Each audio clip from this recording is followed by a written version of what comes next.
We continue our wonderful week of talking about Krishna, because ultimately this is the medicine for all ailments in this age. Krishna Katha, so-called Krishna Katha, meaning discussions about Krishna. We talk about Krishna and we think of Krishna. So today we will speak about one particular incarnation. It's a female incarnation of Krishna. It's called Mohini Murti.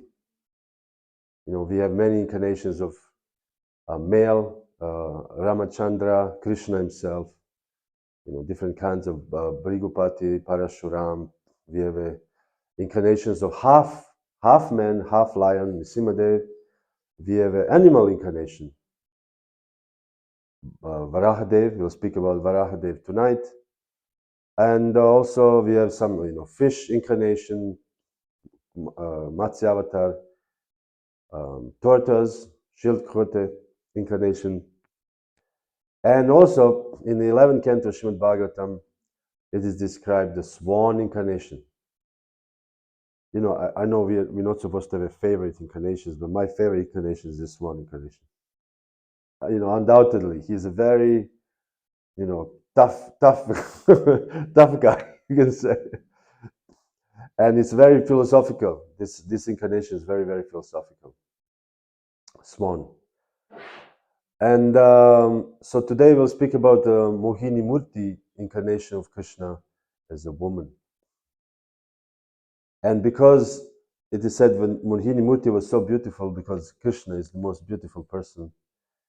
So when Krishna took in form of Mohini Murti, when Lakshmi Devi, who is always associating with Vishnu, Krishna, she could not match the beauty of Mohini Murti, because Krishna is actually ultimately the most beautiful person in this and any creation. So we'll start with the very historical event in the universe. It is described in Srimad Bhagavatam when the demigods and demons somehow united to do some work together. Usually they don't, they're very much enemies, but somehow they decided to unite at this moment to churn the ocean. And from this ocean, when you're churning, all kinds of things will come out. This is a little bit mystical, for us difficult to understand, because when we churn, for example, yogurt, it comes butter and buttermilk, to separate two things. So when we are churning, something is coming out. So in the same way, they were churning this ocean, and that various amazing things came out. And I will start from the very end, when out of this ocean, another incarnation of Krishna, a Dhanvantari, came about. Dhanvantari is incarnation of Krishna, medical incarnation. Krishna is also a doctor incarnation. Dhanvantari. And Dhanvantari, we know in India, is a famous Ayurveda. And the origin of Ayurveda is Dhanvantari. So Dhanvantari is before any doctor, they treat a patient, they offer praise to Dhanvantari. Because ultimately, the health and disease ultimately comes from the higher sources. So Dhanvantari came, very beautiful person also. He said he was very strongly built. His arms were long. When we say strongly built, usually, this one thing I didn't mention about Krishna's appearance.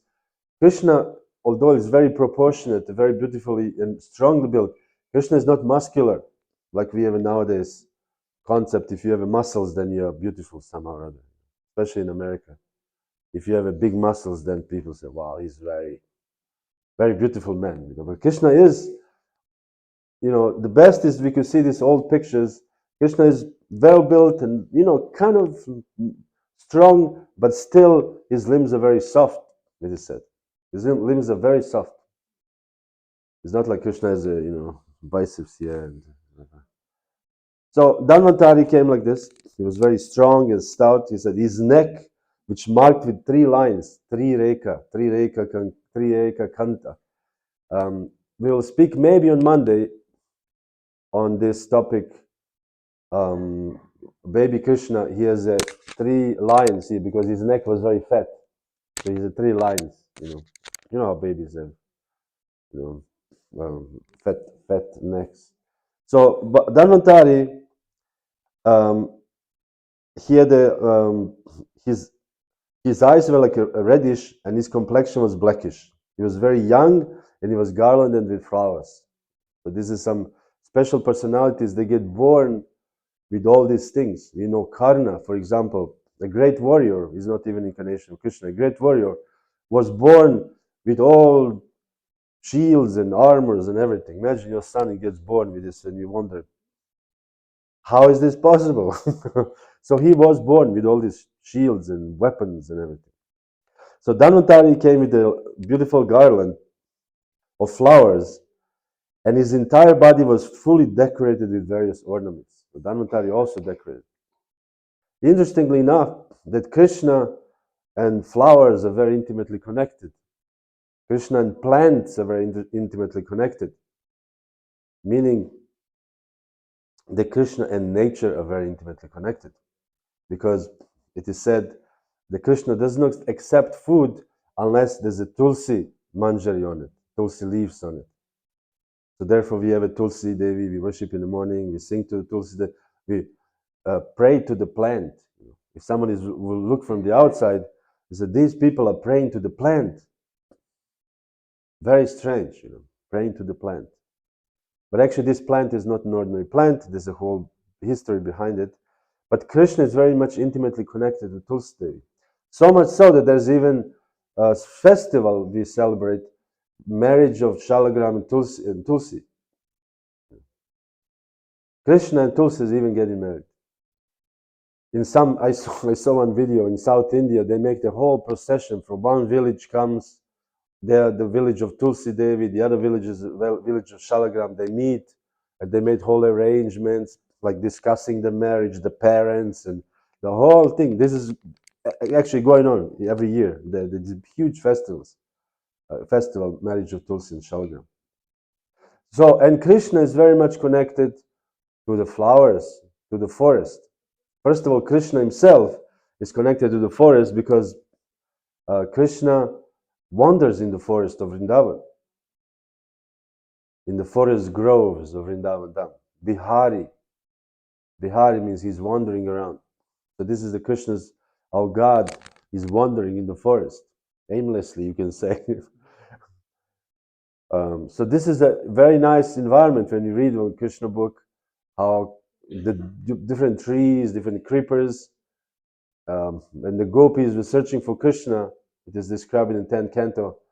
They start wandering around. Where is Krishna? Krishna has disappeared from the rasa dance. So they were looking left, right. They did not know. So they went, first they start asking the trees. And there's description of what kind of trees they asked. First they asked the highest trees. Because they know the highest trees are very tall, so they can see everything. So they asked, did you see Krishna walking around here?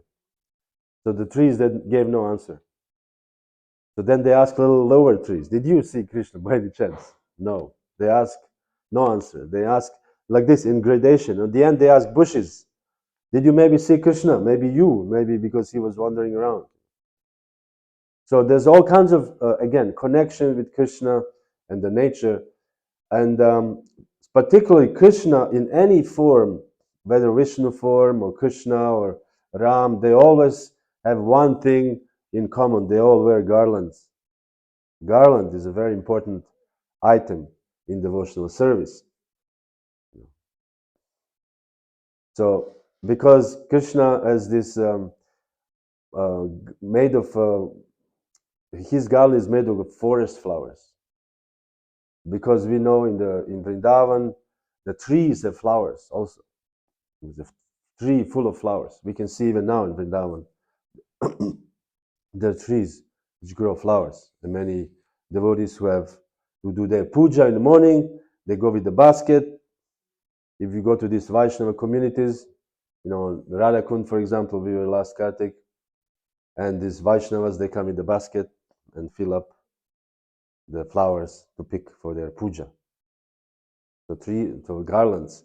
And Vishnu himself is carrying, has Vaijayanti garland. But this is a very special garland, only Vishnu has. So, he was dressed like this. He had a garland and decorated with ornaments.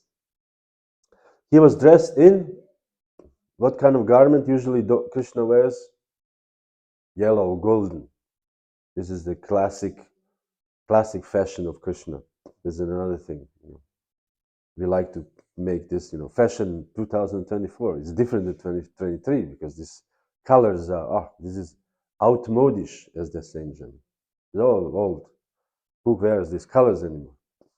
But Krishna wears always beautiful golden or yellow clothes, dhoti, and Balaram always wears blue. That's it. That's the standard. So therefore, when we see from a distance, or when we spoke about visions of Krishna, so if Krishna appears to our dream, we have no doubts this is Krishna. Krishna will not appear in green, or Krishna will not appear in black.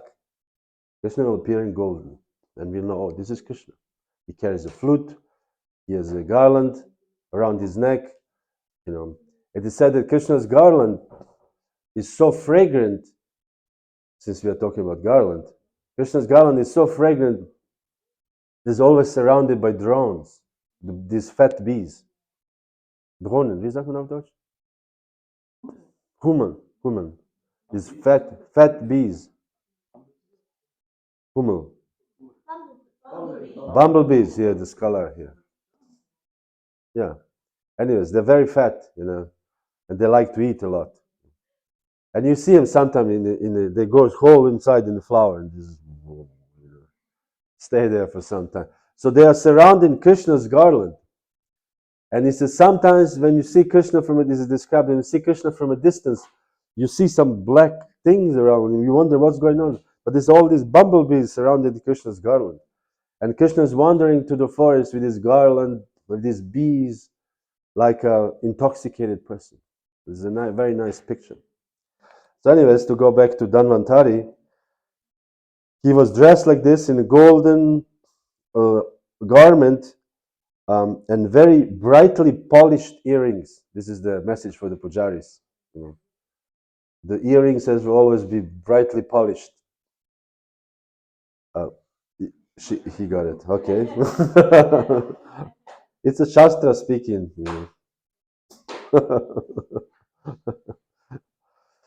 And earrings are made of pearls. That's nice. The tips of his hair were anointed with oil, and the chest was very broad. His body has all good features. He was stout and strong like a lion.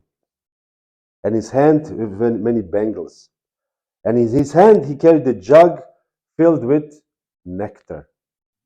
And this is the nectar of immortality. I don't know. We have not, obviously here, nobody has drank here the nectar of immortality. But apparently when you drink this nectar, you become somehow immortal, which is probably, it must taste nice also. I'm sure it tastes very nice. Sometimes we have, for our festivals, very nice drinks.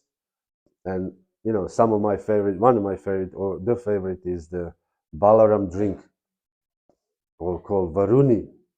And this is drink like so much sugar that you drink and your throat is burning. But it's not made with sugar, it's made from honey. Put so much honey, like half a honey, half a milk, basically. And some devotees make it differently. But basic ingredients is honey and milk. So when you drink Varuni, if you drink 2 cups, you become a little bit intoxicated. We don't intoxicate ourselves. But sometimes our brahmacharis drink a little bit too much and they start laughing uncontrollably, too much Varuni. Kids also, isn't it, when kids eat too much sugar, they also behave a little strange because hit you in the head, all this sugar. But you would not know, you're self-controlled.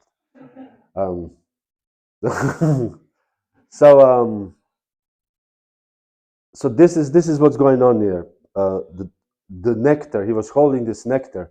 So as soon as he came out holding nectar, demigod said, "Wow, let's go, let's get it." And the demons said also, let's get it. But because there was always enmity between demigods and demons, so the demons were somehow rather stronger and faster, and they snatched the nectar from Dhanvantari. So the demigods were now in trouble. What's going to happen if the demons take all the nectar? They drink the nectar. So they were thinking, what should we do now? They became morose. So at that moment, Vishnu said, don't worry about it, Krishna. I will make some plan to bewilder them and take the nectar back. So this is the beginning, this is the setting the scene, how Mohini Murti appeared. So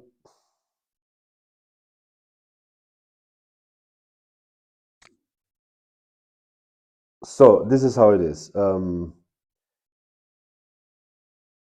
But the problem is with the demons, because they can never agree. This material world, we know, there's always some disagreement, especially now with the invention of the social media, so-called. Everybody disagrees with everybody. There's no single thing that, dislikes. There's no always likes. There's always likes, but there's also dislikes. And the people sometimes wonder, how is it possible that someone dislike this post, whatever. But people dislike it because this is the nature of the material world. There's always disagreements. So amongst the demons, there will get big disagreements. Who is going to drink the nectar first? Because everybody wants to drink the nectar. And it says that you cannot drink it first. I must drink it first. Me first, not you. This was Srimad Bhagavatam says this.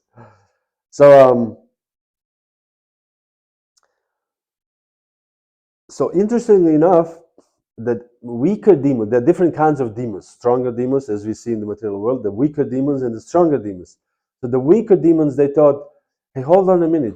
Why are you always snatching everything for yourself? The demigods also worked hard. We should share. So there were some honest demons also. Meaning in the material world, not every demon is demoniac. Interestingly enough, the paradox of it. Srila Prabhupada says many times the majority of people are actually innocent. Majority of people are innocent. Majority of people are misled by the leaders, and that's what it is. Most of the people are just living their lives in the motion, like emotion. Whatever comes, they just somehow live it. They don't think about anything. Just like sheep. We have a sheep on the field. So sheep is just eating. And Prabhupada says, I was listening to this lecture of Prabhupada 2 days ago, and he says, well, the animal will eat, and then the owner will bring this other animal to the slaughterhouse, and the animal will look at it, and he will just think, oh, I will keep on eating grass. This is the nature of this kind of mentality, of a sheep mentality. We just live somehow in emotion. We don't think about life. We don't think about anything. And somehow the life ends when that's it. So whatever we serve to us, we just accept it at the moment. I like this very much. Kadamakarana Maharaj, once he spoke about this emojis on a phone. When you have this message, and these emojis, he said, I don't accept these emojis because they're imposing on me how should I react.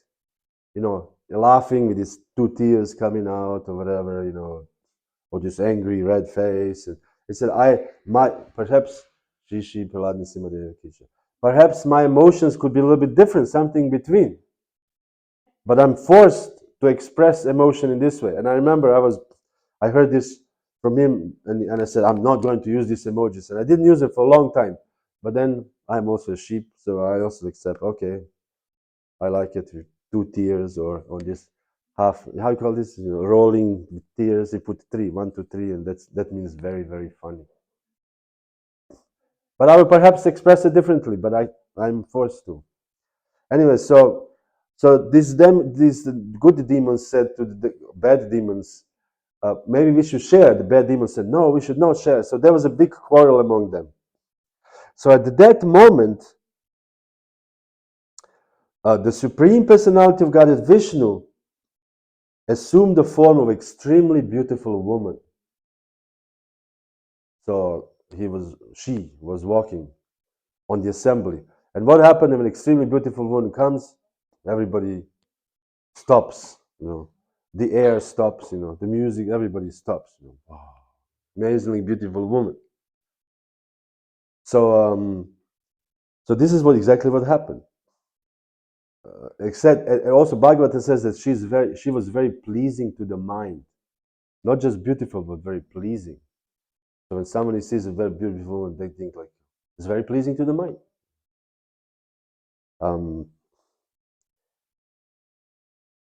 It is said that when an older man or a businessman marry a very beautiful woman, it's also, of course, he's very interested in her bodily features, whatever, mind maybe, but mostly he's interested when he walks in public and they go for lunch, everybody sees, oh, this is his wife.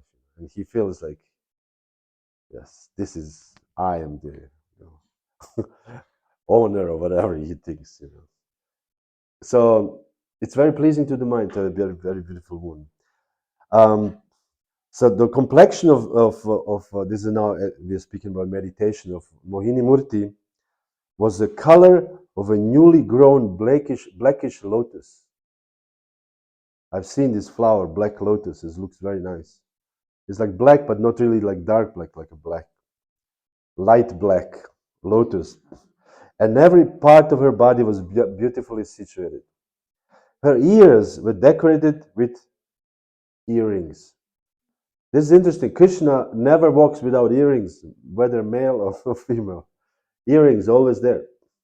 He has all kinds of decorations. Her cheeks were very beautiful. Her nose was raised, and her face full of youthful luster. So Mohini was very attractive. Her large breast made her waist seem very thin.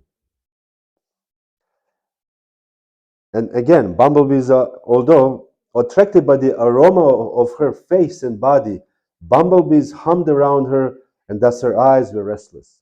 So this seems bumblebees are somehow always present around Vishnu. So she has a beautiful ornaments. Her arms were decorated with bangles, and her body was covered with clean sari.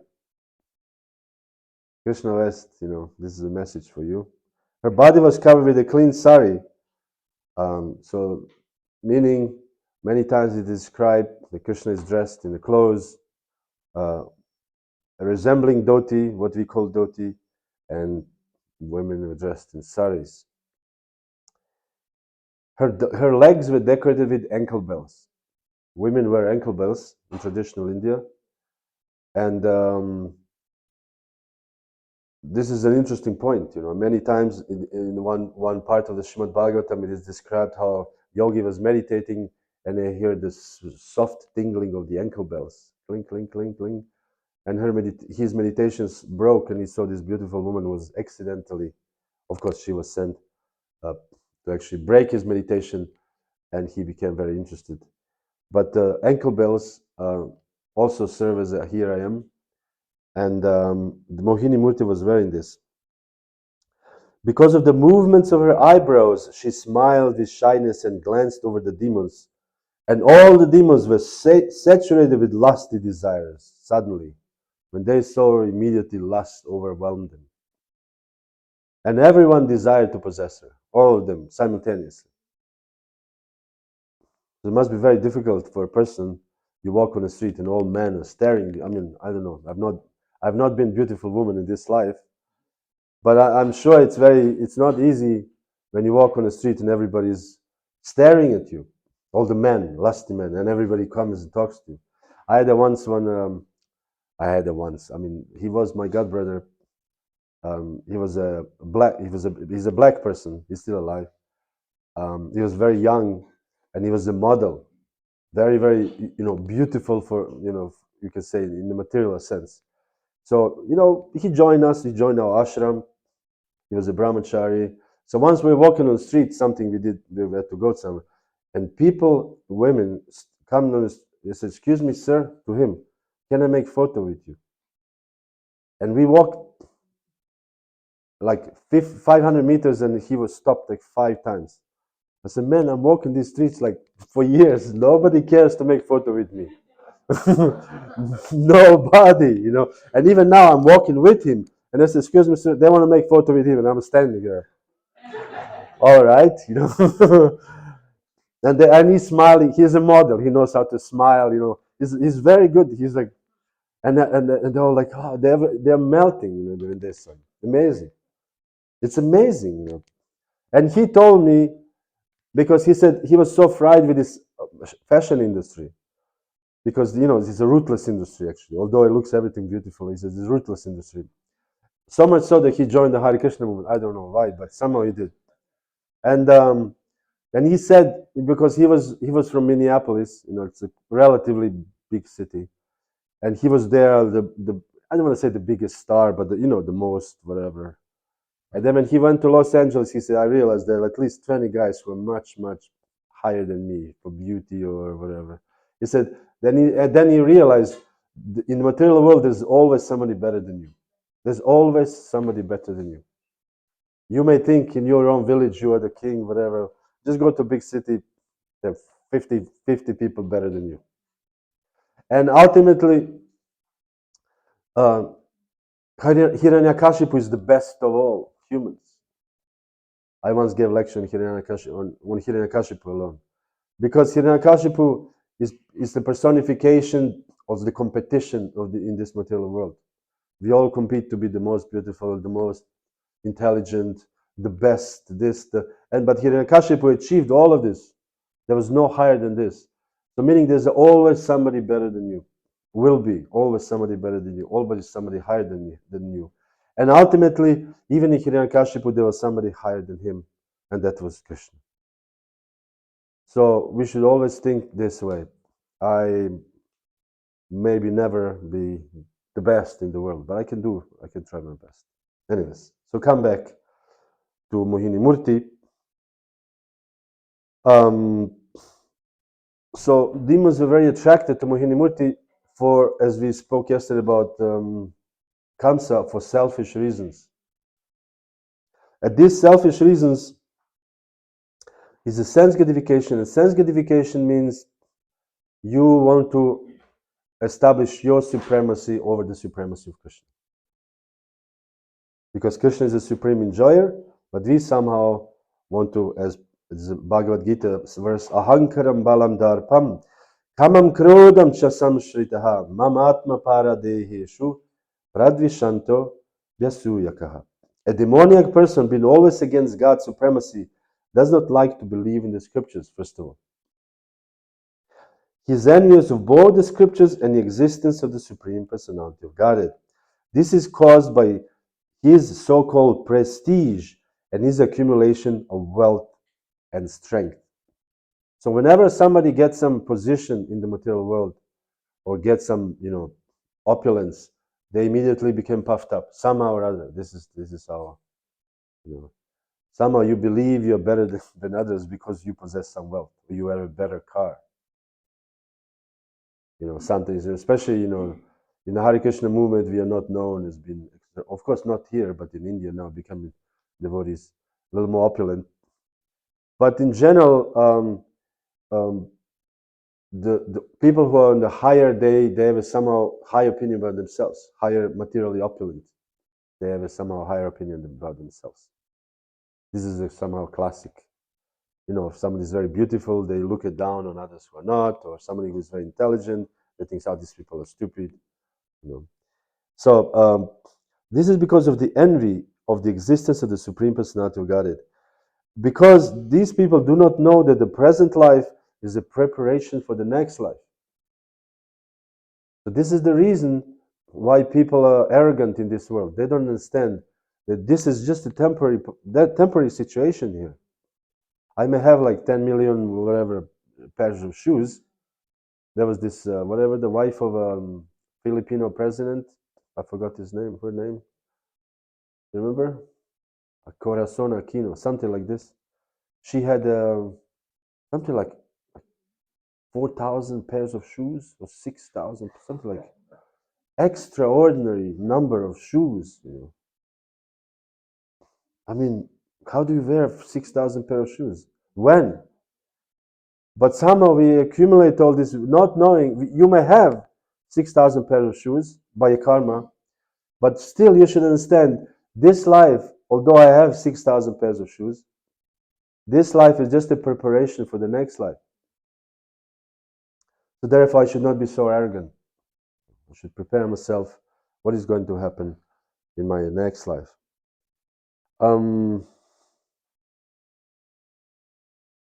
And while being arrogant in this world, Bhagavad Gita says we are committing violence. We are committing violence to ourselves, as the Ishopanishad says, Atmaha, that actually they're the harming or killing the soul. And we're also committing violence to other people by our own arrogance. So this is basically not good to be arrogant in this material world. So, okay. Next. Now the demons,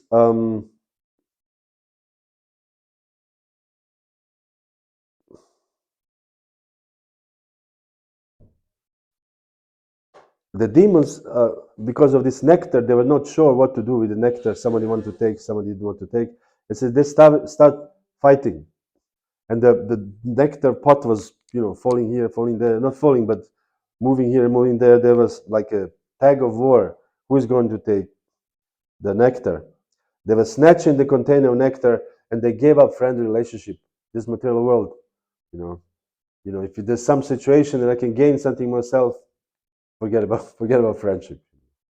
Especially as the Kali Yuga progresses, we know so many examples. Even the family members, during when the parent dies, and then you have to divide the house and your land and everything. And isn't it so many times the kids they hate each other. They don't. We rented when I was opening one center, and then there was a house and there was a gate, a town fence, and then there's another house, but you can see this was one property. So I asked this owner, whom does belong this house? No, doesn't. I don't want to talk about it. I said, why? This is my sister. We don't speak. so like a big enmity, because there was some they inherited this, and some are there to divide, and they put a big fence. They don't want to talk to each other because she got some other piece of land or whatever. So this is the material world, fighting over this. Like kids are fighting. You can see sometimes kids, they're playing with this car, and the other boy takes the car and he says, "This is my car," and snatch it, and he start playing with another car. No, this is also my car, and he takes 6 cars in his hands and he's not giving it. But this is just a material world is like this. Of course, he's never. Your kids are never like this.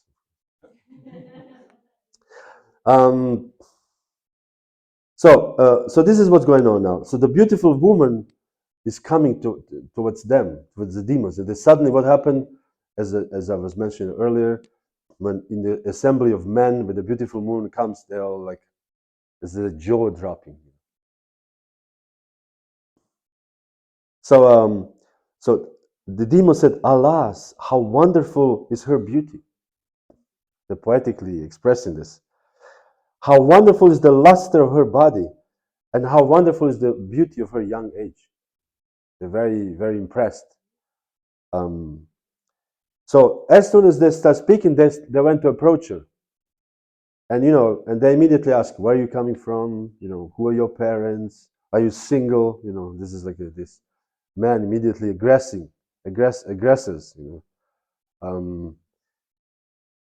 So we see also in Srimad Bhagavatam, also in Mahabharata, these examples where Arjuna is accidentally walking in the forest next to the river, and a beautiful young girl accidentally walks by, and Arjuna immediately comes and he said, "Who is your father? Are you married?" This is somehow nature of man, this aggressive, advance, as you can say. So they immediately went to her and said, "What's going on? Who are you? You have beautiful eyes." And they start praising her. Where do you come from? Why did you come from? What do you want here? What are you looking for? He said, we have to agree. We have to reveal ourselves that we are very agitated by your beauty.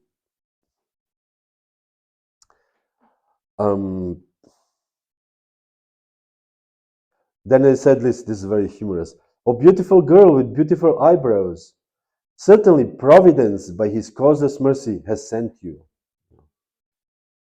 to please our senses and minds to all of us."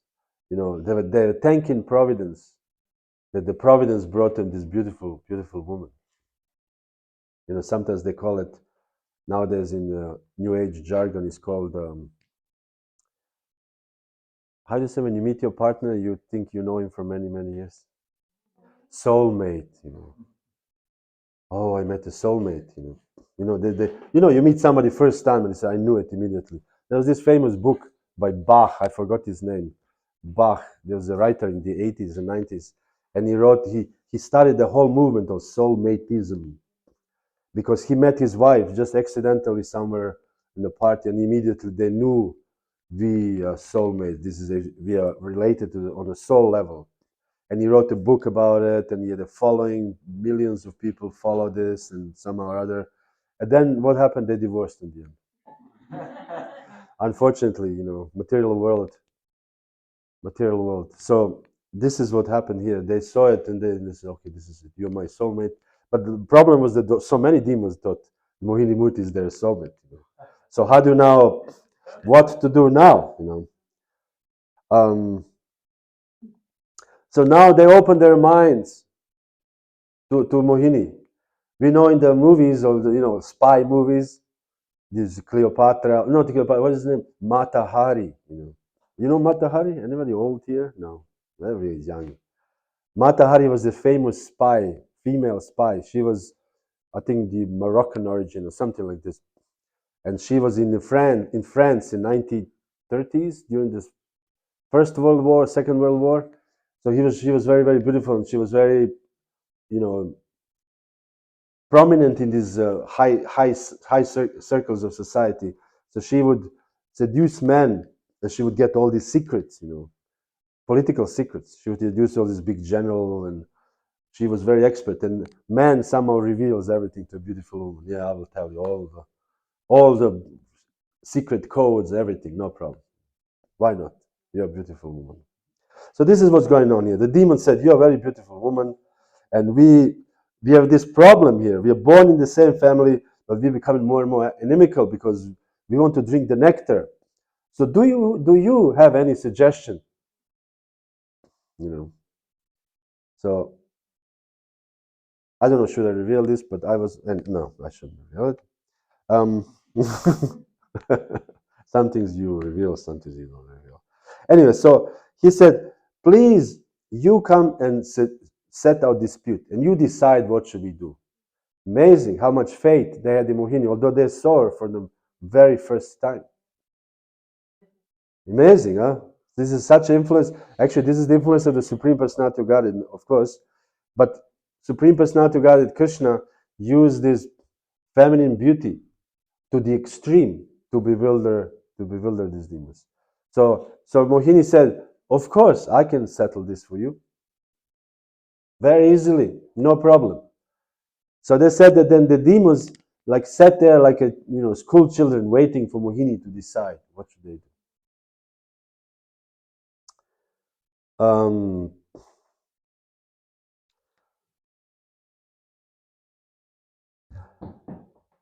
So Mohini took the nectar,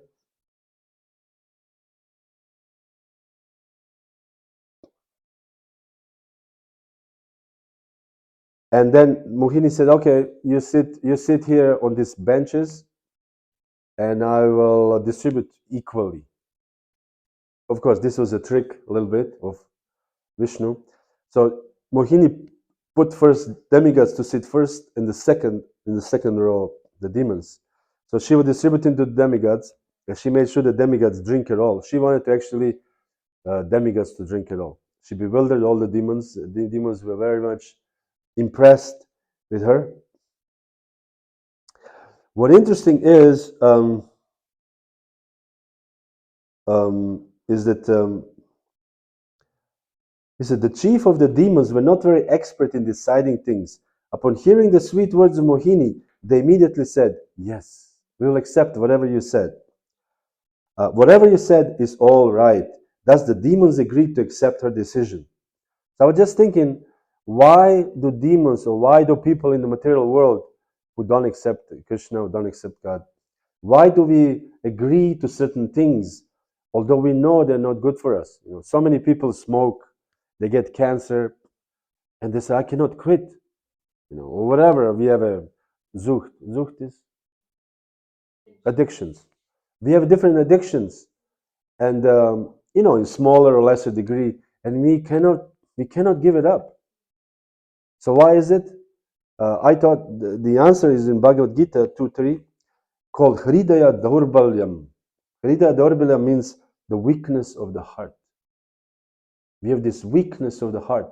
We cannot say no to certain things. We just cannot say no. Krishna told to Arjuna, why are you yielding? Why are you accepting this degrading weakness? Prabhupada says impotence. When Arjuna did not want to fight on the battlefield of Kurukshetra, Krishna said, why are you submitting yourselves to such a position? And he said, it does not become you. This is not you. This is not who you are. You're a warrior. You have a power. And then he said like this, give up such petty weakness of the heart and arise.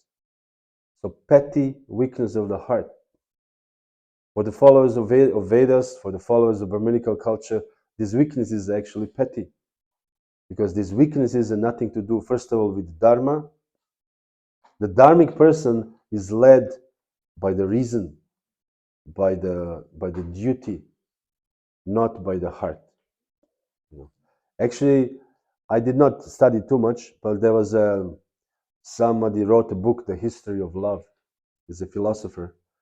And in this book, he describes that love actually is invented in the 16th, by the beginning of Renaissance, 17th century. Love as we know it now, the troubadour sitting under the window of the English castle and singing the glories of the lady, and lady is like throwing her handkerchief, and he's like, oh, this kind of love was invented. This love, actually, the relationship between man and woman is in the history was based on duty, meaning there was a marriage union, and it is based on duty. Duty means we have a certain duty, and ultimate duty is to actually practice spiritual life and go back to Krishna. So in that sense, the relationship makes sense. So this was the Krishna told Arjuna, give up this weakness of the heart. This is a weakness. You're not supposed to have weakness of the heart. You are from the this society, Kshatriya community. You're not supposed to have weakness of the heart. Kshatriya is actually not supposed to have weakness of the heart at all. Prabhupada gives some very gruesome example, which I don't want to repeat, but Kshatriya should be ready to do anything, should not be sentimental. So, but Hridaya Daurbalyam. Why? And Prabhupada says later on in the Bhagavad Gita, when one performs devotional service in Krishna consciousness, there are certain things that needs to be vanquished altogether. And the most important thing is that one overcomes is the weakness of the heart.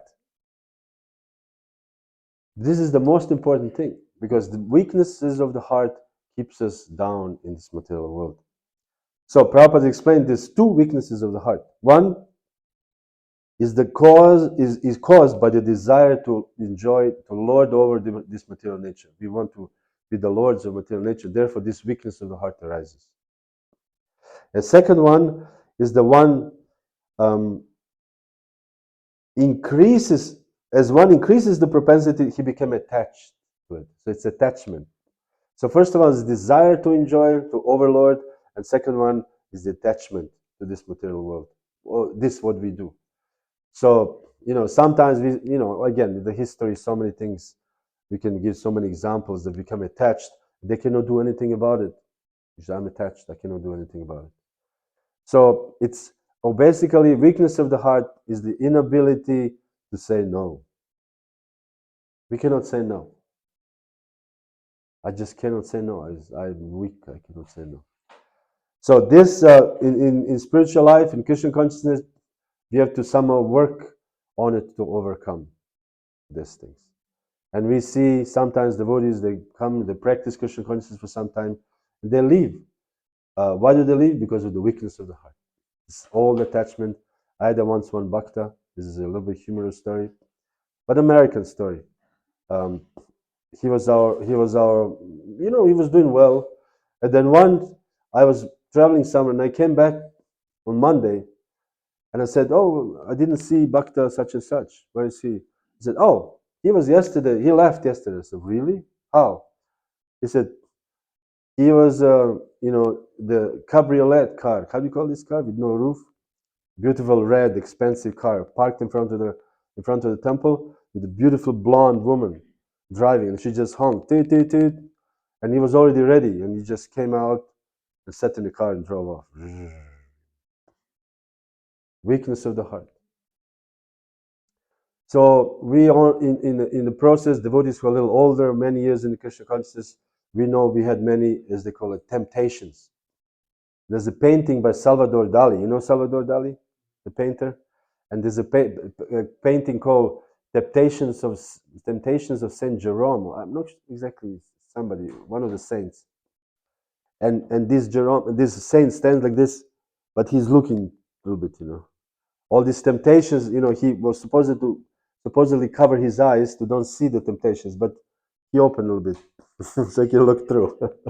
So this is us, We have all these temptations in the material world as devotees. As the years go by, we somehow try to not look at them, but look a little bit maybe, but not really look through them. But ultimately, we have to give this up. And we see that the beginning by cutting it sharply. For some people work, but for most of the people do not work. So we have to find a good pace or proper pace. We can actually practice our spiritual life to make steady progress. Bhaktivinoda Thakur, our great acharya in our line, said that progress means, this is my favorite statement, is a gradual adjustment towards the right goal or towards the right direction. So it's a gradual adjustment. So you go this way, no, this is better this way, the better this way, but always going forward, never going back. So this is how we make progress in Krishna consciousness. Gradually adjusting ourselves to fit somehow to stay on this path of spiritual life. So we go back to the demigods and demons. So the demigods and demons, they took a bath, They did they purified themselves. They all sat there.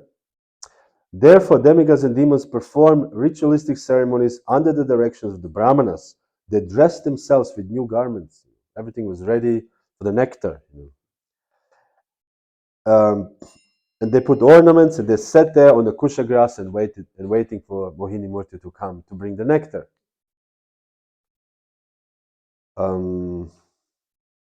So when they were sitting down, the woman dressed in the most beautiful sari, her ankle bells tinkling, entered the arena, walking slowly. Anyway, so she came and she brought this nectar pot and she gave it to the demigods. And she was somehow, the demons were bewildered, did not know that she would actually give all the nectar to the demigods, not to the demons at all. And except one demon, Rahu, he understood this. Oh, she wants to do this. He was not bewildered. So meaning there are some demons who are not bewildered by material energy, but they purposefully become demoniac.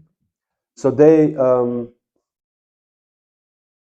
so Rahu was disguising himself as a demigod, and he sat next to in a line with next to the demigods, and then they came to him nectar, and he started drinking, and Mohini Murti realized this is a Rahu, this is demon, and she took the Sudarshan chakra and severed his head. This is those who are astrologers. Any Jyotish astrologers here? No. Rahu, we know, is always creating trouble to the different planets. And we have when there's a sun eclipse, this is Rahu is covering the sun. So because Rahu is a planet, assume the form of a planet, the head of Rahu, somehow or other. Don't ask me how. But anyways, this was the story, and the reason he said is that the reason why, because there was a question why. Because Krishna is omnipresent, demigods also, they could actually prevent Rahu to drink nectar at all. So why did he allow him to drink even up to this? And the explanation is that because they wanted to prove the potency of the nectar. So even the demons, when they drink nectar, they become immortal. So therefore, this nectar is very potent, interesting enough. So this is basically the story of Mohini Murti, the incarnation of Krishna as a woman. Just one interesting philosophical point is that the demons were so trusting Mohini. They were like ready to surrender everything, because this is somehow the bewilderment of the material world, that we trust material nature. Bhaktivinoda Thakur sang this song, Jeev Jago Gora Chandra Bole, Kotta Nidra Jao Maya Pisha Chira Kole. This is the Bengali song. And this song, he says that Gora Chandra, Lord Chaitanya is calling, Jeev Jago. Jeev means the souls, Jago means wake up. Wake up, sleeping souls. Wake up, sleeping souls. Kotta Nidra Jao Maya. Maya is Maya. Jao means go. How long will you sleep in the lap of the witch called Maya? So this is the position of the people in the material world, that they're sleeping in the lap of the witch called Maya, and they feel very comfortable and trustworthy. Oh, this is trusting. This wonderful material energy. It's wonderful. This is the actual problem. Anyways, Lord Chaitanya said that he actually came to, he's the actual real friend of all the conditioned souls, but this is a different soul. So this is what happened. In the end, the conclusion of this pastime, is said,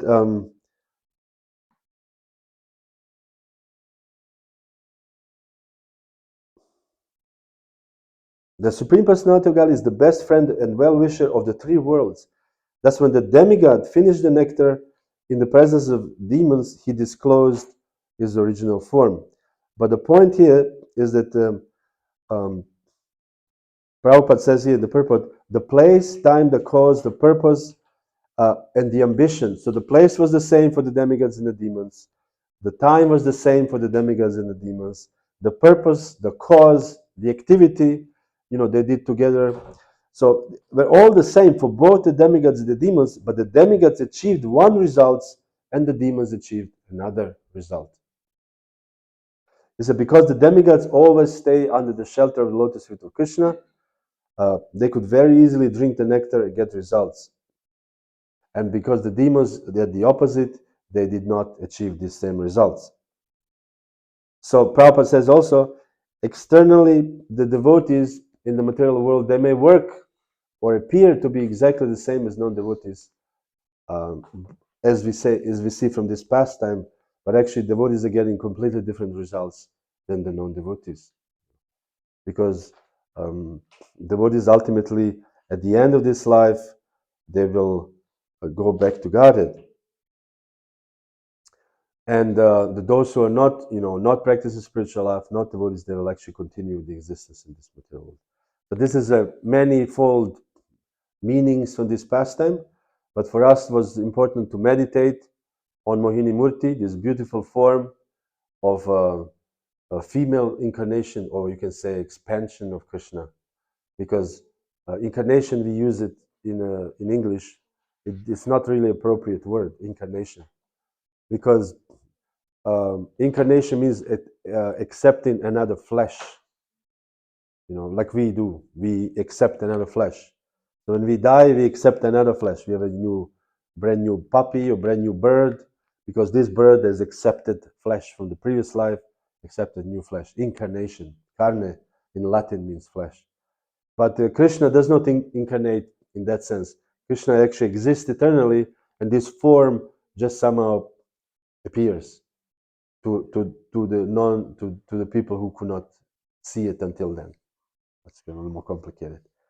So Krishna, all these actually expansions of Krishna, was as Prabhupada uses this English, portions or the plenary portion. So I was looking, what is plenary means? Plenary portion, meaning the very tiny portion, very tiny part. So they're parts of parts of Krishna in different various degrees of Krishna's power. So anyways, Mohini Murti ki jai. So today, also tonight, we'll speak about Varaha, the boar incarnation. Hope the Indian congregation will be pleased. Varaha is a very important incarnation. We have some temples of Varaha in Pushkar, more towards south of Jaipur. And we have in South India also several Varaha incarnations. And this will continue now, journey to meditate on the form of the Lord. Hare Krishna. Thank you very much. Yes, Prabhu. Am I allowed a question? You're allowed anything.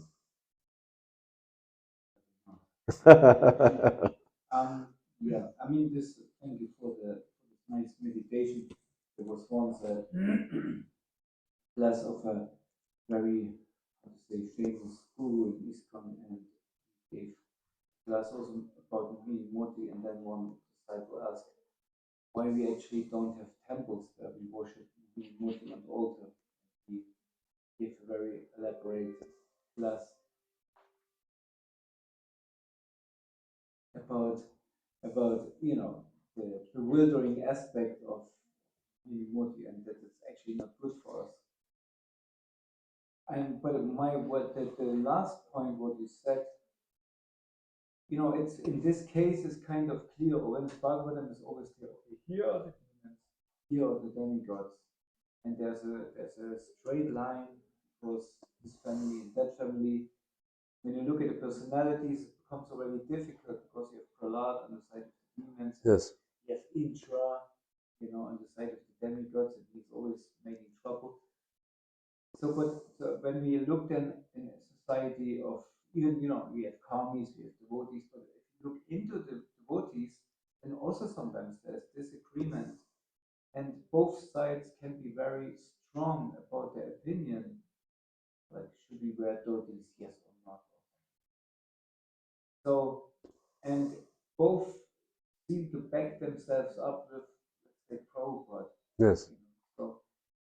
So it's how we can be careful that we don't take too much sides, or that we don't end up in a black and white conception, although we're not sure if we are on the right side, or maybe there is not even a good and bad side. How we can get out of this duality in the association of the world. Yes. So first, just to add to this what you said, we should not have temple of Mohini. In Madhva Sampradaya, they do have temple of Mohini Murti. I was great. This is one of the reasons why I came to the idea to speak about Mohini, because I was thinking, how would that be that we worship Mohini Murti, Mangala Arati to sing? Samsara, Mohini Murti is playing, I guess. So this was the origin of this class, actually.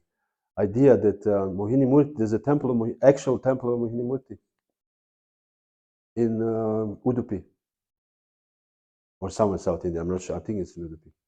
It's Madhva Sampradaya. And the second of all, this is of course a much more difficult question to answer. How do you know? Basically, we say, "Oh, follow the instructions of spiritual master," whatever, But actually, I asked once this question. One devotee I very, very liked, Veerabahu Prabhu. He is still alive, not very good health, very senior devotee. He became guru in 1980s. He was a grihasta whole life. A very educated person, very coming from the high climb. Anyway, so I asked him a question. What is a guru, actually? And he said, I will not explain to you in words, I will explain to you. And he says, this is Krishna. And he held the hands of Krishna. And he says, give me your hand. And he gave me a hand. He says, this is Guru.